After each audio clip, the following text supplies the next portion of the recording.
Le bouddhisme parle toujours de karma. De quoi s'agit-il?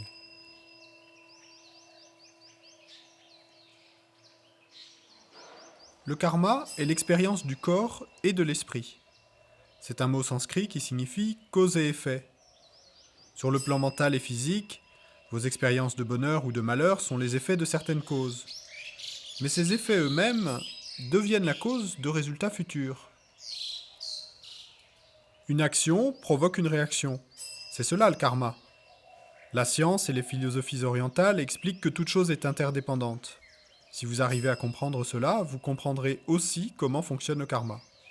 Aucune existence, interne et externe, ne survient de façon accidentelle. L'énergie de tous les phénomènes internes et externes est interdépendante. Par exemple, l'énergie de votre corps dépend de l'énergie du corps de vos parents. L'énergie de leur corps est dépendante de celle du corps de leurs parents, etc. Ce genre d'évolution est le karma. Qu'entendez-vous par nirvana? Beaucoup de personnes y parviennent-elles?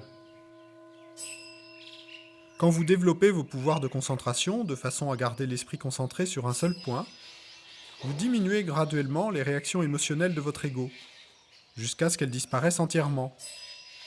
À ce stade, vous transcendez votre ego et découvrez un état d'esprit de félicité et de paix durable.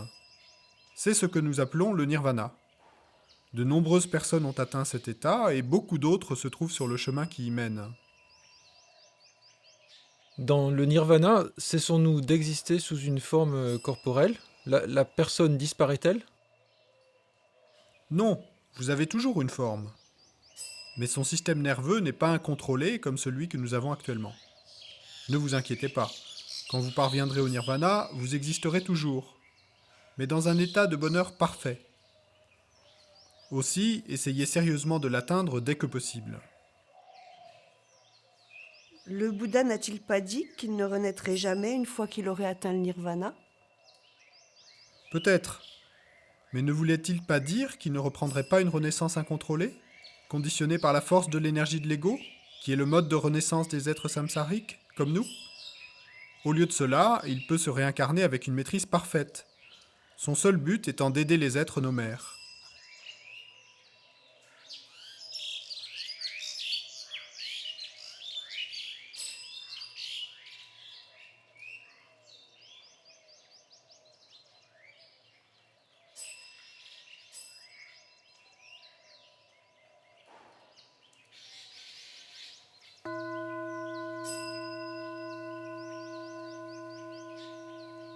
Vous avez beaucoup parlé de plaisir et de bonheur.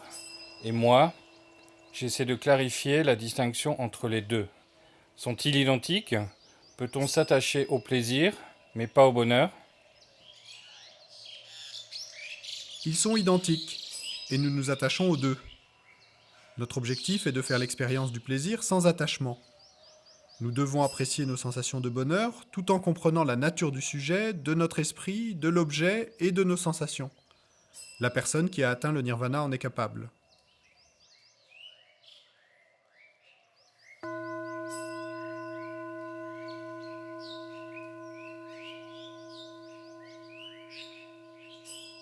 J'aimerais clarifier la signification bouddhique de la méditation.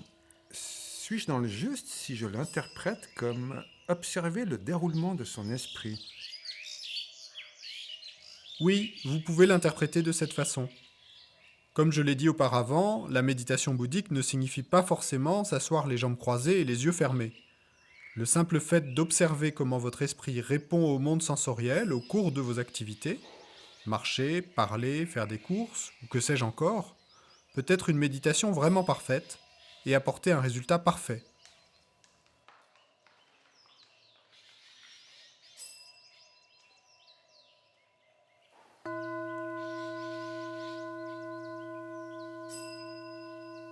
En ce qui concerne la renaissance, qu'est-ce qui renaît?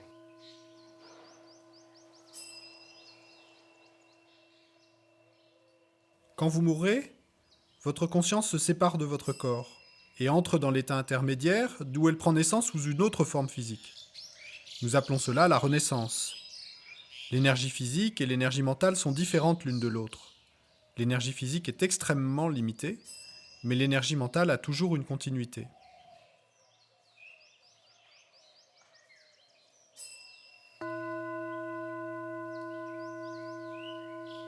Est-ce possible que la conscience se développe dans l'état après la mort?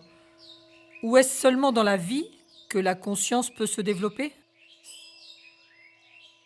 Au cours du processus de la mort, votre conscience continue à circuler. Tout comme l'électricité, qui provient du générateur, mais circule continuellement et passe dans les maisons, les différents appareils ménagers, etc., prenant place dans différentes choses. Il est donc possible que la conscience se développe dans l'état intermédiaire.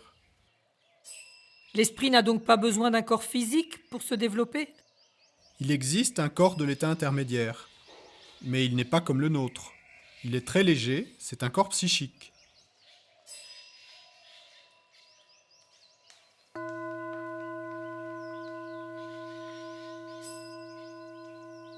Quand on récite des mantras, se concentre-t-on parfois sur l'un des organes du corps physique ou uniquement sur notre esprit? Est-il possible de se concentrer sur nos chakras ou centres d'énergie? C'est possible, mais vous devez vous rappeler qu'il existe des méthodes différentes pour des objectifs différents. Ne pensez pas que le Bouddha n'a enseigné qu'une seule chose. Le bouddhisme contient des milliers et des milliers, peut-être même d'innombrables méthodes de méditation, toutes données afin de répondre aux tendances et aux aptitudes changeantes de l'infinité des individus.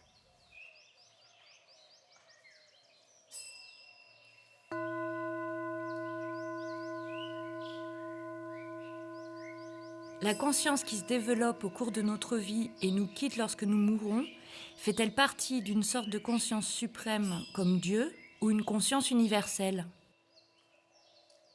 Non, c'est un esprit simple, très ordinaire, et qui est une continuité directe de l'esprit que vous avez à présent. La différence est qu'il est séparé de votre corps et en recherche un autre. Cet esprit de l'état intermédiaire, sous le contrôle du karma, est agité, conflictuel et confus. Il n'est pas possible de l'appeler supérieur ou suprême.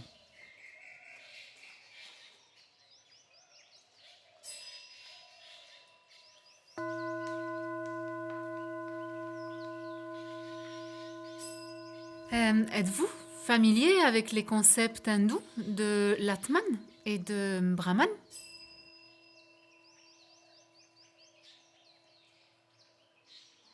Alors que la philosophie hindoue accepte l'idée d'une âme, Atman, le bouddhisme ne l'accepte pas. Nous nions complètement l'existence d'un je existant par soi-même, ou d'une âme permanente et indépendante. Chaque aspect de votre corps et de votre esprit est impermanent. Il change, change, change. Les bouddhistes nient aussi l'existence d'un enfer permanent. Chaque douleur, chaque plaisir que nous éprouvons est dans un état de fluctuation constante, tellement transitoire, tellement impermanent, toujours en changement, jamais durable. C'est pourquoi, en reconnaissant la nature insatisfaisante de notre existence, et en renonçant au monde dans lequel des objets sensoriels transitoires entrent en contact avec des organes sensoriels transitoires pour produire des sensations transitoires qui en fait ne valent pas la moindre saisie, nous recherchons les réalisations durables, éternelles et pleines de félicité, de l'éveil ou nirvana.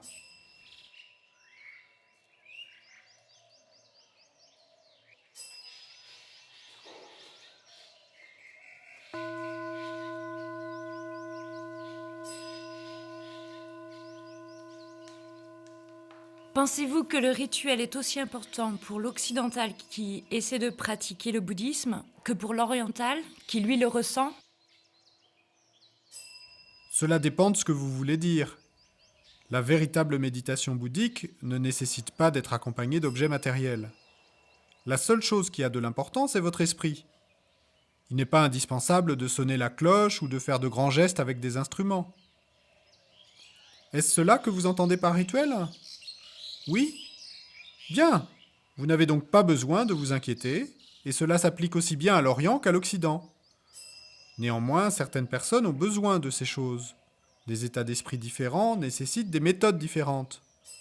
Par exemple, vous portez des lunettes. Elles ne sont pas la chose la plus importante, mais certaines personnes en ont besoin. Pour la même raison, les diverses religions du monde enseignent des chemins variés, selon les capacités et niveaux individuels de leurs disciples nombreux et divers. C'est pourquoi nous ne pouvons pas dire « Ceci est le seul vrai chemin, tout le monde doit suivre mon chemin ».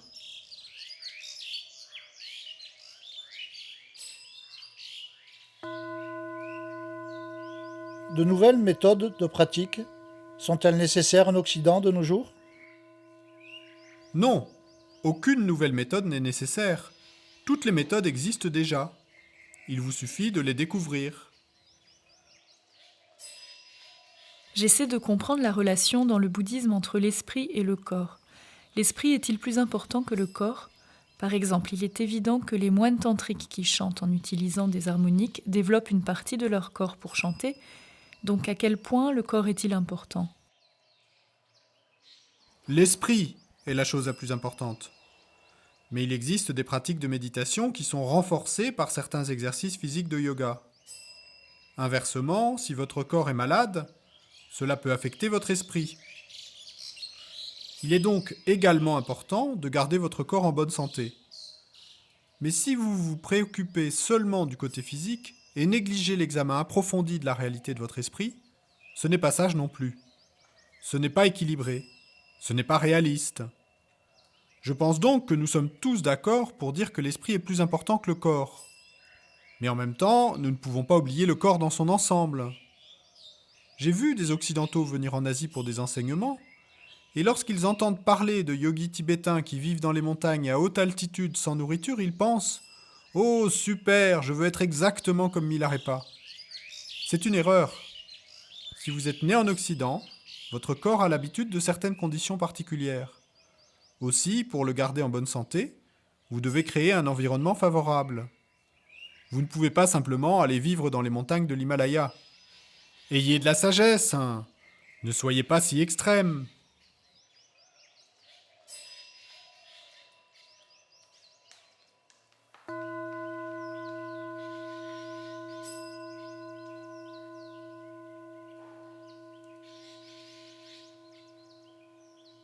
Est-il vrai qu'à la naissance, un être humain est doté d'un esprit pur et innocent?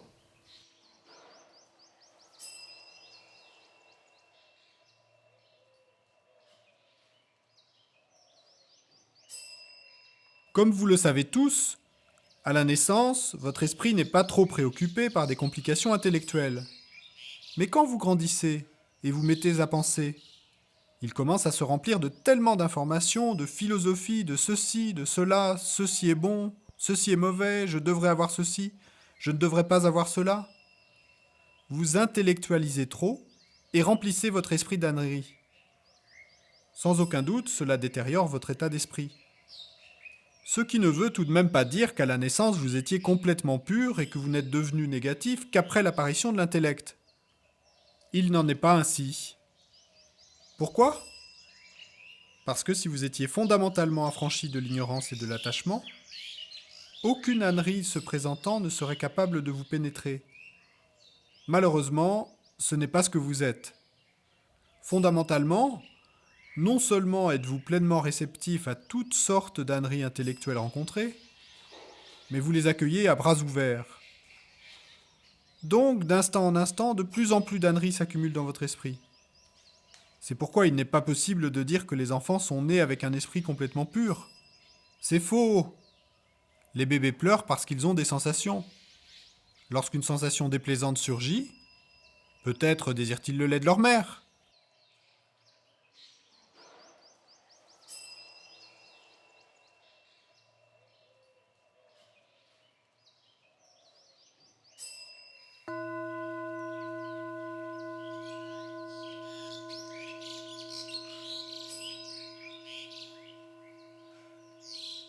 Nous avons cette notion de la conscience qui transmigre de corps en corps, de vie en vie.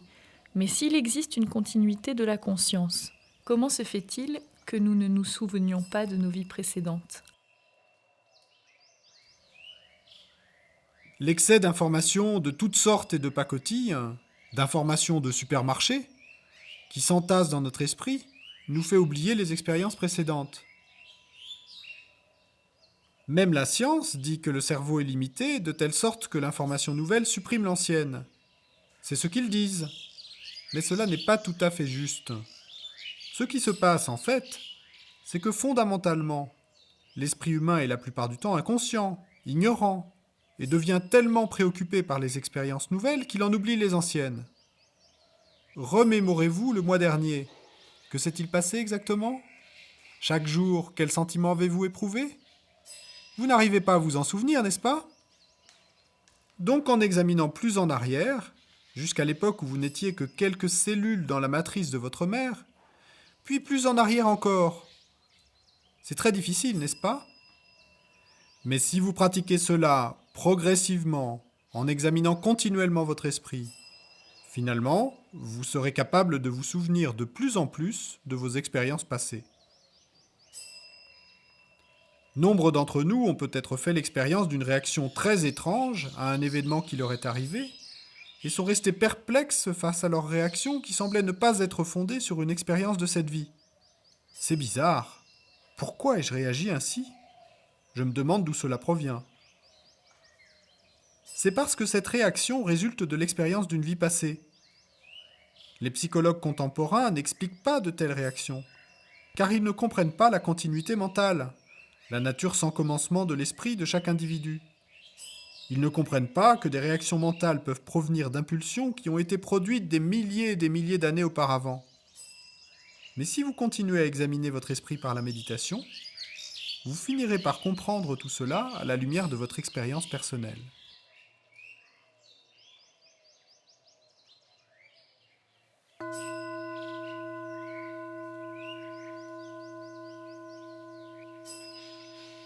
Pourrait-il être négatif d'apprendre des choses sur les vies précédentes ? Cela pourrait-il être perturbant ?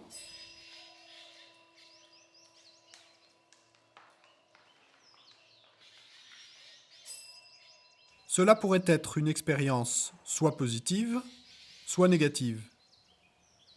Si vous réalisez ce que vos vies antérieures ont été, l'expérience sera positive.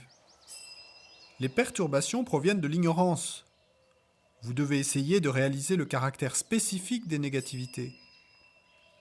Si vous le faites, le problème est résolu. La compréhension de la nature de la négativité stoppe le problème qu'elle provoque. C'est pourquoi la compréhension juste est la seule solution, aussi bien aux problèmes physiques que mentaux. Vous devez toujours examiner très minutieusement comment vous utilisez votre énergie. Cela vous rendra-t-il heureux ou non ? C'est une grande responsabilité. Qu'en pensez-vous ? Vous avez le choix, le chemin de la sagesse ou le chemin de l'ignorance.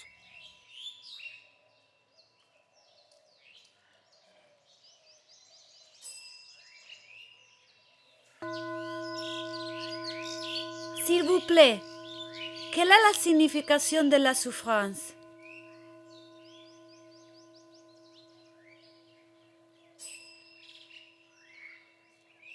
L'agitation mentale est souffrance. L'insatisfaction est souffrance. En réalité, il est extrêmement important de comprendre les divers niveaux subtils de souffrance. Sinon les gens diront « Pourquoi le bouddhisme dit-il que tout le monde souffre ? Je suis heureux ».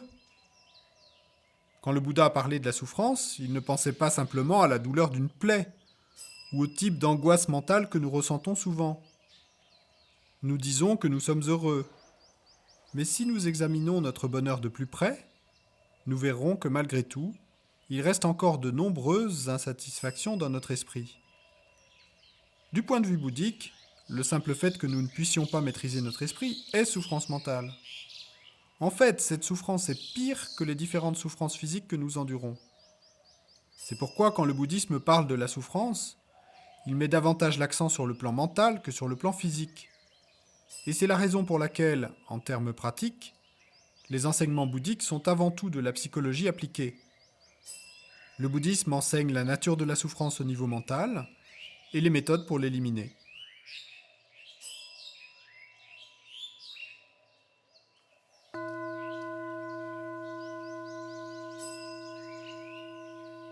Pourquoi faisons-nous tous l'expérience de la souffrance et qu'en apprenons-nous ? C'est tellement simple, n'est-ce pas? Pourquoi souffrez-vous? Parce que vous agissez en étant complètement pris par l'ignorance et la saisie avec attachement. Vous apprenez de la souffrance en réalisant d'où elle provient et en vous rendant compte exactement de ce qui vous fait souffrir.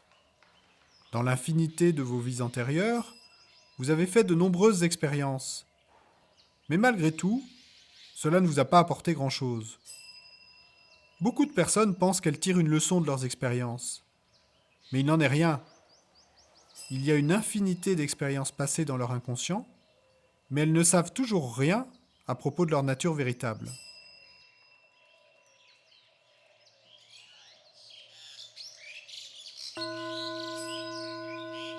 Pourquoi avons-nous l'occasion de nous attacher?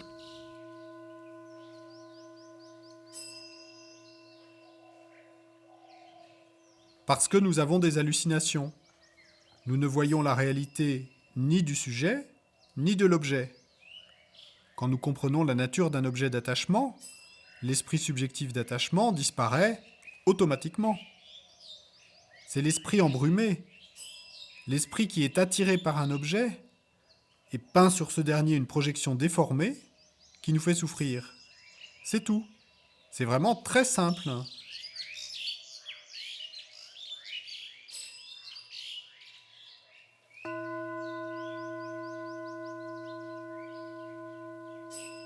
Tibétaine de déité courroucée, mais bien qu'elles aient un regard féroce, elles n'avaient pas l'air malfaisantes. Je me suis alors demandé si, oui ou non, le bouddhisme insistait sur les choses malfaisantes et mauvaises.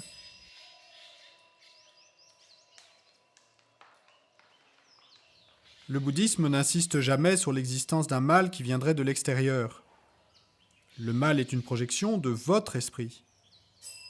Si le mal existe, il se trouve en vous. Il n'y a pas à craindre de mal extérieur à vous. Les déités courroucées sont des émanations de la sagesse éveillée et servent à aider les êtres qui ont beaucoup de colère incontrôlée. Au cours de la méditation, la personne colérique transforme sa colère en sagesse, qui est alors visualisée sous la forme d'une déité courroucée. Ainsi, l'énergie de sa colère est digérée par la sagesse. En bref, c'est ainsi que fonctionne cette méthode.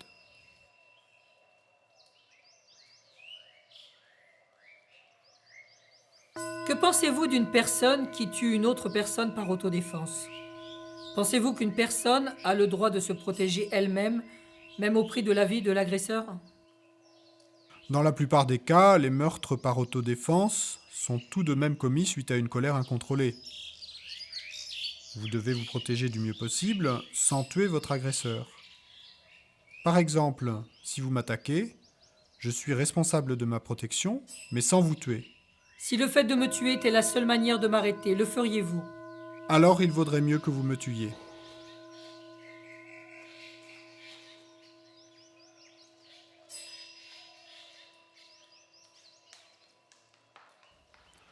Bon, s'il n'y a pas d'autres questions, je ne vous retiendrai pas plus longtemps. Merci beaucoup pour tout.